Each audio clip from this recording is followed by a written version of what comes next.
پچھلے ہفتے میں اللہ رب العالمین کی توفیق سے آپ کے سامنے یہ بات آ رہی تھی کہ اللہ کے نبی علیہ الصلوۃ والسلام زید بن حارثہ کے ساتھ طائف گئے اور وہاں کے سرداروں پر اسلام کو پیش کیا، لیکن جواب میں رسول اللہ صلی اللہ علیہ وسلم کو تکلیفوں پریشانیوں سے دوچار کیا گیا، اور تکلیفیں اس طرح سے گئیں کہ آپ صلی اللہ علیہ وسلم کہتے ہیں کہ میری زندگی میں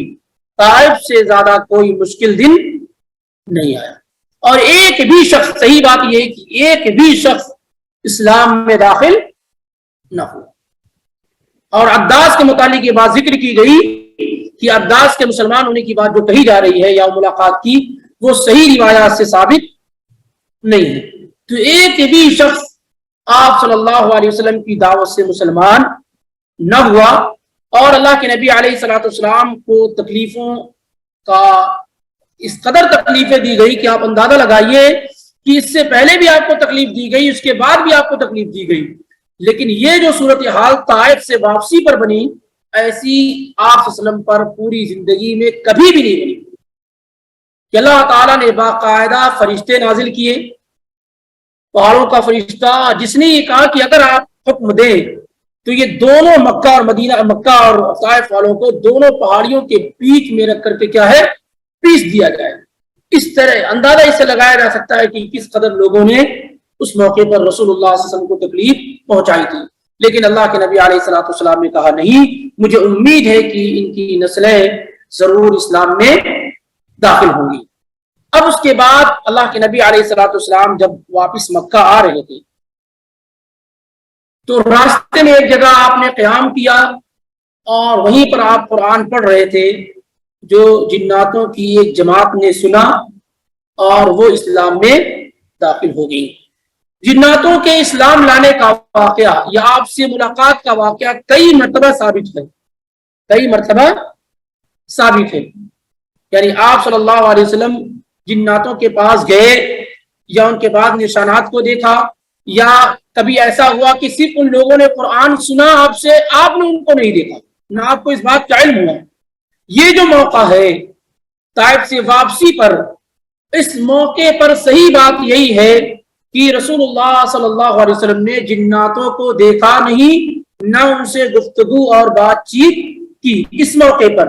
البتہ جناتوں نے قرآن کو سنا اور وہ اسلام میں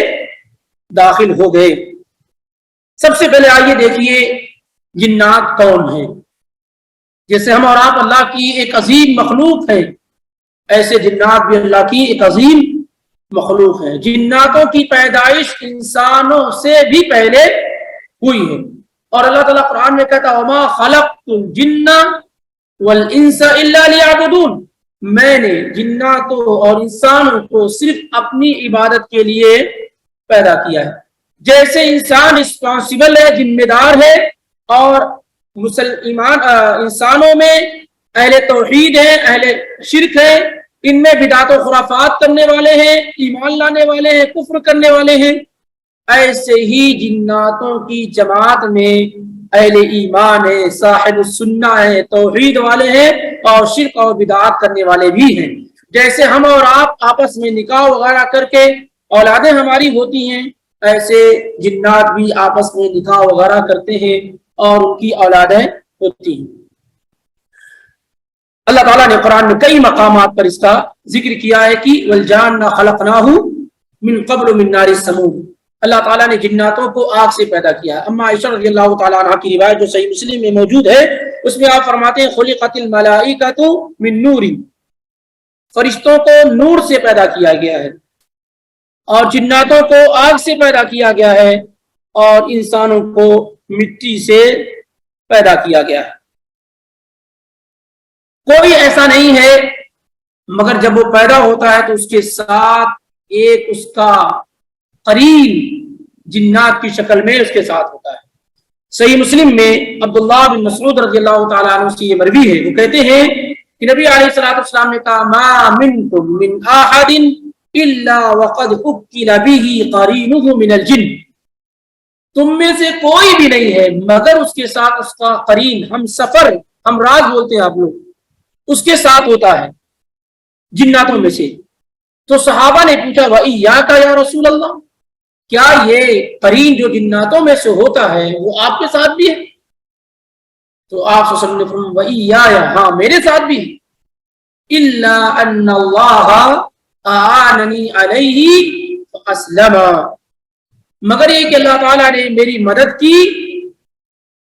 اور وہ میرے ساتھ جو میرا جن ہے وہ مسلمان ہو گیا ہے۔ اور بعض لوگ اس کا معنی یہ کرتے ہیں کہ وہ میرا فرما بردار ہو گیا ہے۔ فَلَا يَأْمُرُنِي إِلَّا بِخَيْرٍ، تو میرے ساتھ جو جنات لگا ہوا ہے وہ مجھے صرف بھلائی کا حکم دیتا ہے، برائی کا نہیں، جبکہ دوسرے لوگوں کے ساتھ جو ہے وہ کیا ہے، ان کو برائی کا حکم دیتا ہے، بھلائی کا نہیں۔ اور بعض روایت میں یہ ہے کہ جیسے جنات آپ کے قرین ہوتے ہیں ویسے ایک فرشتہ بھی کیا ہے، آپ کا قرین ہوتا ہے۔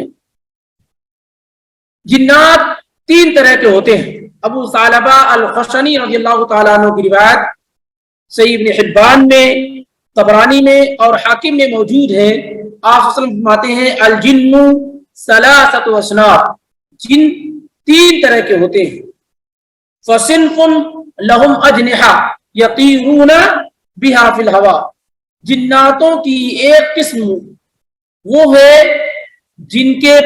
پر ہوتے ہیں، کیا ہوتے ہیں، پر ہوتے ہیں اور وہ ہواؤں میں اڑتے رہتے ہیں۔ ایک قسم کے جنات وہ ہوتے ہیں جن کے پر ہوتے ہیں اور وہ ہواؤں میں اڑتے رہتے ہیں۔ وَصِنْفٌ حَيَّاتٌ وَكِلَابٌ، اور جناتوں کی ایک قسم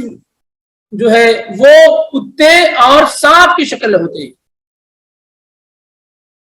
دوسرے قسم کے جنات کیا ہوتے ہیں، جو ڈاگس اور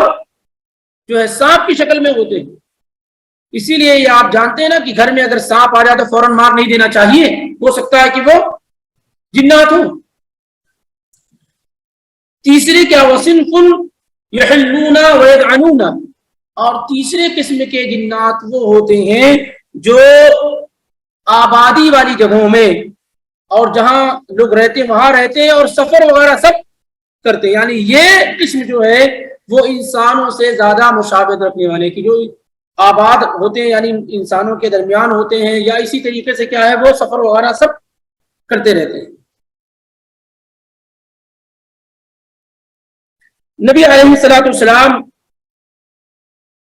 فجر کی نماز پڑھ رہے تھے اور بعض روایت میں کہ کوئی نماز پڑھ رہے تھے۔ اس موقع سے جناتوں کی ایک جماعت کا گزر آپ صلی اللہ علیہ وسلم کے پاس سے ہوا، جب آپ طائف سے واپس آ کر کے مقام نخلا ہے وہاں آپ نماز پڑھ رہے تھے یا قرآن کی تلاوت کر رہے تھے۔ یہ بات یاد رہے اس سے پہلے کہ جنات اللہ تعالیٰ جب آسمان پر کوئی فیصلہ کرتا تھا تو وہ باتیں فرشتوں میں بتائی جاتی تھی، ساتویں آسمان پہ جو فرشتے ہیں وہ چھٹے آسمان والے کو بتاتے تھے، اس طریقے سے وہ باتیں آخری آسمان تک پہنچتی تھی جو ہم سے قریب ہے۔ یہاں جب گفتگو ہوتی تھی تو جنات اس کو سنتے تھے، کوئی ایک بات سن لیتے آ کر کے اسے بیان کر دیتے کہ دیکھو کل بارش ہونے والی ہے، بس مثال کے طور پر، یا فلاں کے ہاں اولاد ہوگی، کوئی ایک فیصلہ جو اللہ تعالیٰ کی جانب سے ہوتا اسے سن لیتے پھر آ کر کے بیان کر دیتے اور اس میں بہت سارا جھوٹ ملا دیتے۔ یہ سلسلہ ایک زمانے تک چلتا رہا۔ جب اللہ کے رسول صلی اللہ علیہ وسلم پر قرآن کا نزول ہوا تو اس کے بعد یہ سلسلہ بند ہو گیا۔ جب وہ آسمان کی طرف سننے کے لیے جاتے تو کیا ہوتا، ان کو ستاروں کے ذریعے سے مارا جاتا تھا، ایک آگ کا شعلہ ان پر پھینکا جاتا تھا جس سے وہ باتیں نہیں سن پا رہے۔ تو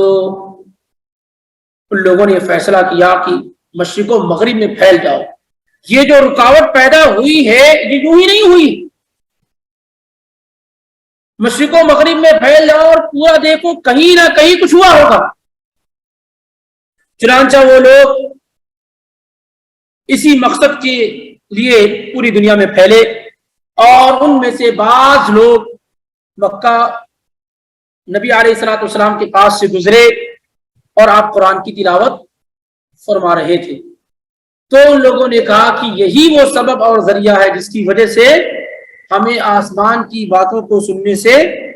روک دیا گیا ہے۔ اب آئیے اصل قصے کی طرف۔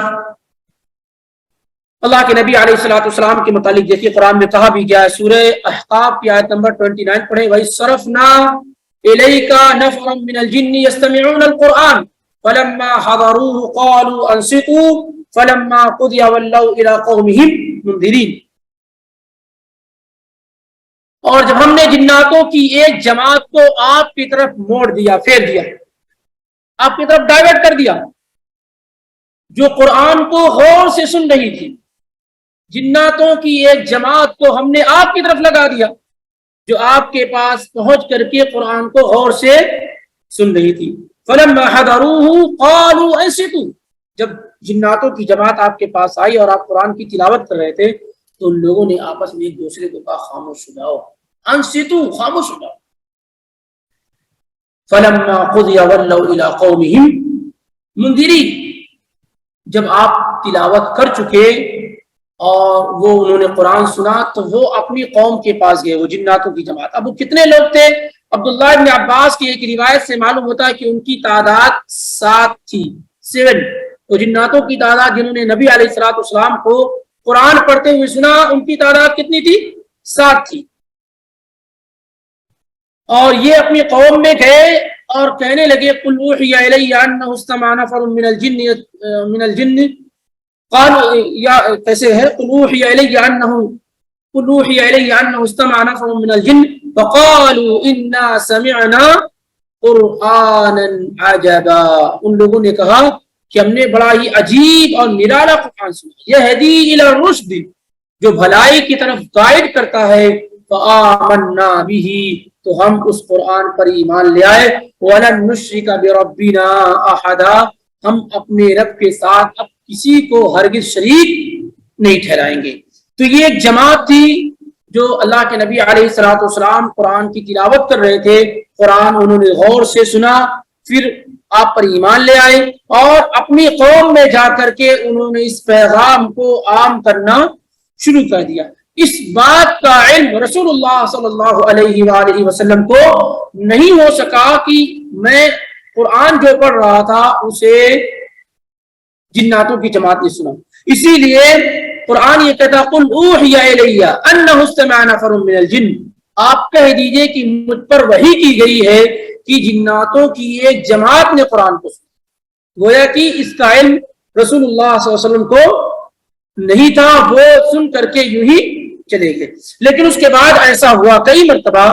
کہ آپ صلی اللہ علیہ وآلہ وسلم کے پاس جناتوں کی جماعت آئی اور وہ آپ کو لے کر کے گئی، آپ صلی اللہ علیہ وسلم نے وہاں قرآن سنایا وغیرہ وغیرہ۔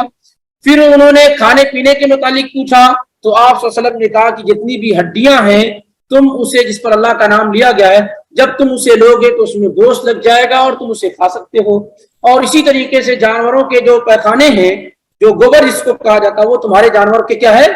ان کے کھانے کا انتظام ہو جائے گا۔ اور پھر اللہ کے نبی علیہ الصلوۃ والسلام نے تمام انسانوں کو ہڈی اور گوبر سے استنجا کرنے سے منع کر دیا اور کہا کہ یہ ہمارے بھائی جناتوں کا کھانا ہے۔ اور جابر بن عبداللہ کی روایت میں یہ ہے کہ دوسری یا تیسری مرتبہ جب آپ صلی اللہ علیہ وسلم گئے تو آپ نے انہیں سورہ الرحمن پڑھ کر سنایا۔ تو جب آپ سورہ رحمان پڑھ رہے تھے اور جب اس آیت کو پہنچے فَبِأَيِّ آلَاءِ رَبِّكُمَا تُكَذِّبَانِ، تو کیا کہتے تھے؟ لا شیء بنعمت لا شیء، اے میرے رب ہم تیرے کسی بھی نعمت کا انکار نہیں کرتے، ہر طرح کی تعریف کیا ہے؟ تیرے لیے ہے، ہر طرح کی تعریف تیرے لیے۔ تو اللہ کے نبی علیہ الصلوۃ والسلام نے اس موقع پر کہا تھا کہ تم سے بہتر تو جنات ہیں۔ آپ نے کیا کہا؟ کیونکہ یہی سورہ جب آپ نے انسانوں کے درمیان پڑھی، صحابہ کے درمیان پڑھی، تو انہوں نے کوئی جواب نہیں دیا، لیکن وہی سورہ جب آپ صلی اللہ علیہ وسلم نے جناتوں کے پاس پڑھی تو ہر آیت کی آیت کے جواب میں فَبِأَيِّ آلَاءِ